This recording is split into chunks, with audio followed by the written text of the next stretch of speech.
네, 주님을 아는 것이 우리 힘입니다. 한 주간도 평안하셨습니까? 오늘은 다시 예배를 꿈꾸다 이 책 마지막 시간 12장 보언과 구제를 함께 나누겠습니다. 다시 예배를 꿈꾸다는 세 가지 질문으로 구성되어 있는 책입니다. 첫째는 어떻게 예배를 드려야 할까? 둘째는 예배의 본보기 처음 예배는 어땠을까? 세 번째는 예배를 예배되게 하는 것은 무엇인가 하는 것입니다. 마지막 세 번째 질문에 대해서 6가지 챕터를 통해서 대답을 하고 있습니다. 이 질문을 4가지로 요약하면 설교와 성례, 기도와 교제로 구분할 수 있습니다. 오늘은 보언과 구제, 주님의 사랑에 응답하라는 과를 함께 나눕니다.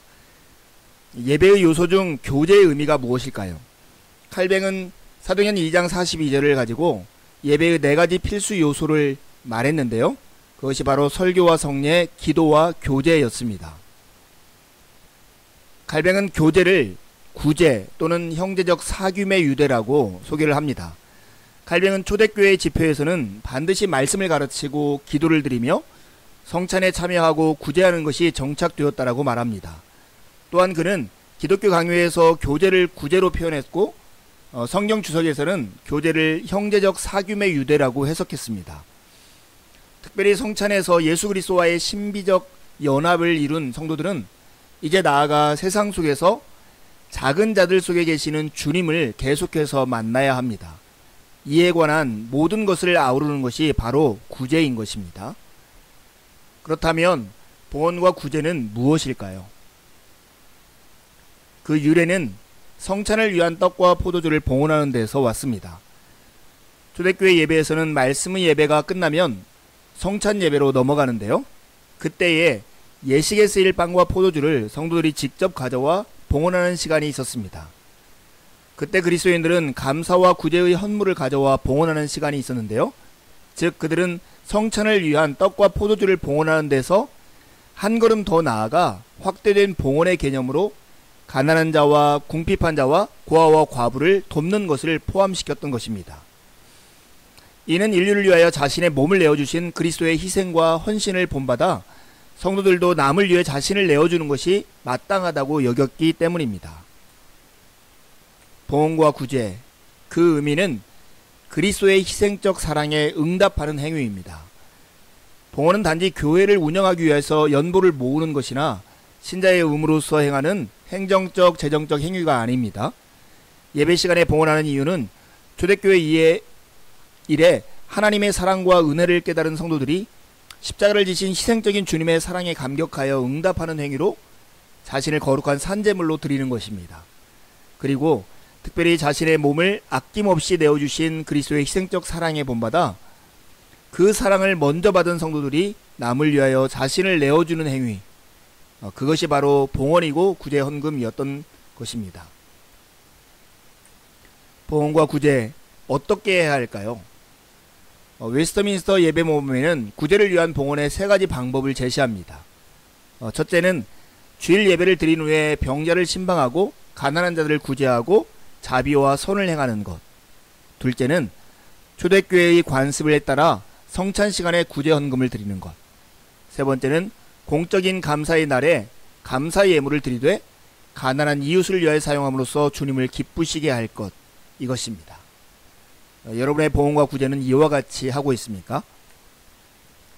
이제 우리는 봉헌과 관련된 몇 가지 질문을 해보고 거기에 답해보려 합니다. 먼저는 봉헌은 언제 하는 것이 옳은가 하는 것입니다. 설교 전에 하는 것이 옳을까요? 설교 후에 하는 게 옳을까요? 초대교회의 봉헌 순서는 성찬 성례전과 관련이 있었습니다. 봉헌은 말씀 예전이 끝난 뒤 성찬 집례전이 집례되기 직전에 드려졌습니다. 결국 초대교회의 예배 순서에 의하면 봉헌은 주신 하나님의 말씀에 대한 응답의 행위인 동시에 성찬을 집례하기 위해 필요한 준비 행위이기 때문에 설교 이후 성찬 성례전 바로 전에 와야 한다는 것을 알 수 있습니다. 두 번째 질문입니다. 봉헌 방식은 어떻게 해야 하는 것입니다. 우리는 보통 봉헌을 3가지로 구분해서 드리죠.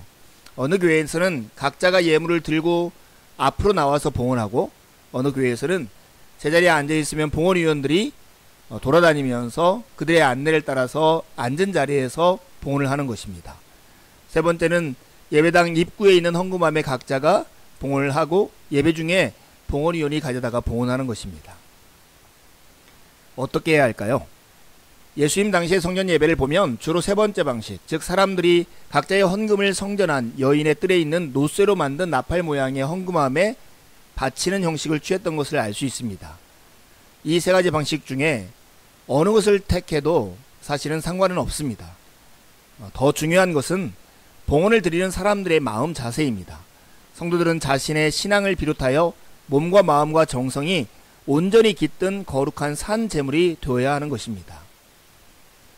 봉헌과 관련되어 있는 세 번째 질문, 11조를 꼭 해야 하는가 하는 것입니다.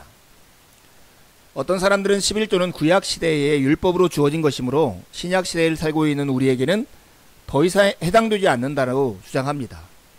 하지만 그렇지 않습니다.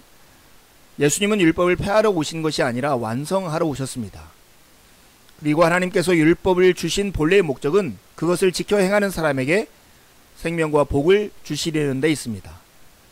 그러므로 구약의 11조가 이스라엘 백성이 자신의 소유 모두가 하나님의 것임을 고백하고 확증하는 것이라면 신약에서도 마찬가지입니다. 즉 자신과 자신의 소유 및 모든 것이 하나님의 것임을 나타내고 고백하는 것, 그것이 바로 11조이니 11조를 드리는 것이 마땅한 것입니다. 봉헌과 관련된 네 번째 질문은 하나님께 봉헌된 예물은 어떻게 사용되어야 합당한가 하는 것입니다. 초대교회가 보여주는 봉헌은 어려운 이웃이나 핍박 중에 시달리는 교회를 돕기 위함이 1차적인 목적이었습니다. 그리고 그 봉헌은 복음의 확산을 위하여 쓰였고 교회가 예배당을 소유하고 목회자들을 두어야 할 정도로 성장함에 따라서 그에 대한 경비를 연보로서 보충하는 것이 제도화된 교회의 관습이 되었습니다. 나아가 교회가 주님의 이름으로 담당해야 할 교육과 각종 선교를 위한 사역에도 봉헌이 선용되었습니다. 그러므로 먼저 가난한 자들과 고아와 과부 그리고 정말 도움이 필요한 자들에게 쓰이고 복음 전파와 하나님 나라의 확장을 위해서 우선적으로 봉헌된 예물이 쓰여져야 할 것입니다. 우리가 이 책을 마치면서 예배에 대해서 다시 한번 생각해 보시죠. 예배가 무엇이라고 했습니까? 그것은 하나님의 계시, 곧 그 계시의 내용인 사랑과 은혜에 대한 우리의 응답이라고 했죠. 그래서 예배를 예배되게 하는데 필요한 것은 네 가지 요소가 있습니다.